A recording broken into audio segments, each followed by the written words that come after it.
I think I was about 5 or 6 when my parents divorced, and they had a really bad relationship. You know, they didn't get along very well. It's really like hazy how it happened, but my mom took custody of me. She had lupus and she had mental illnesses that she didn't deal with. And I think that she dealt with it the way that she knew how to. Unfortunately, that was through drugs, alcohol. That attributed to a lot of my fear of connecting with people, and then, you know, going to school and trying to make friends, and then, you know, you don't have emotional investment at home. You know, my dad didn't live with me, I didn't see him, so he worked a lot, and so I didn't really have anything or anyone. I was looking for affirmation, I was looking for comfort that I just wasn't getting.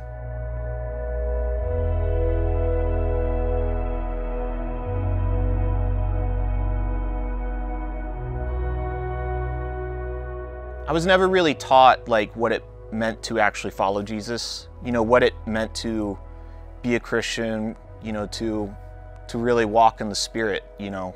I don't think I ever really experienced conviction.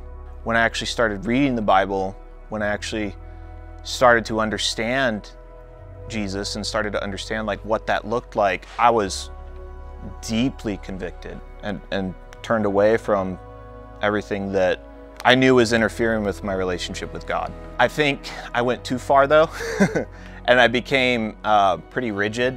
I became pretty cold. I became very judgmental and critical of those around me.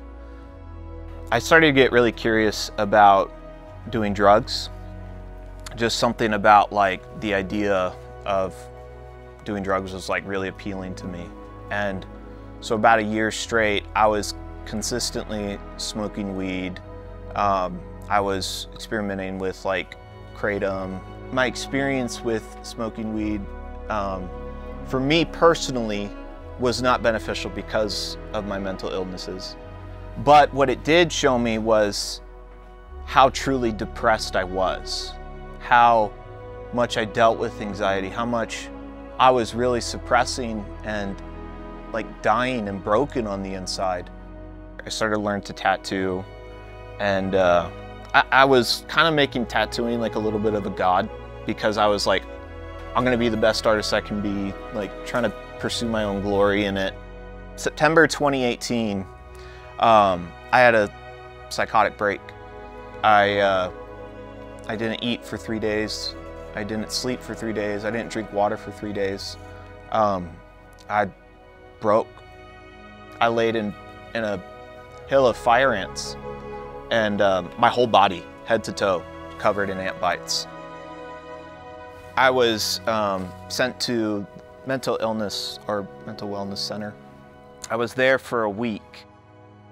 The revelations I was having about myself, aside from the ones that were obviously psychotic, but the ones that truly exposed and showed me how afraid I was, how sad I was, how much pain I was in, also opened my reality how much pain and suffering other people are in. And I realized it was fear. Fear was driving me and motivating me to try to change the uncomfortability around me. And I bore that burden. I wanted to fix it. I wanted to make things right. You know, that point I was like, I want Jesus. I want that relationship. I want to walk in the Spirit. I want to abandon whatever I had created Him to be.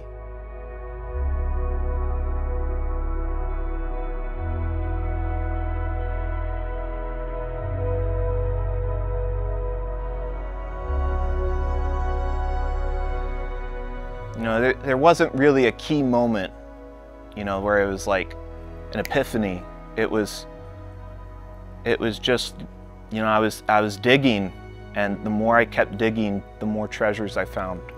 I found one treasure that did it. that showed me confidence and showed me that. And yeah, and then once I got it, I realized there's more to dig. You know, there's more to keep finding.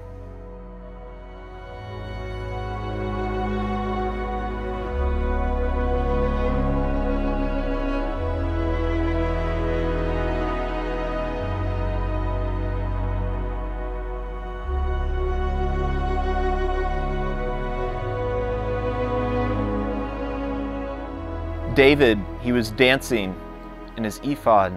He was just dancing in front of everyone, and specifically his maidservants. He was just so happy. And his wife, in disgust, told him how the king displayed himself in front of his maidservants today. And I love his response. He says, even for the Lord, I will become more undignified than this. This experience in this past year really made that real to me. I understood it now, you know?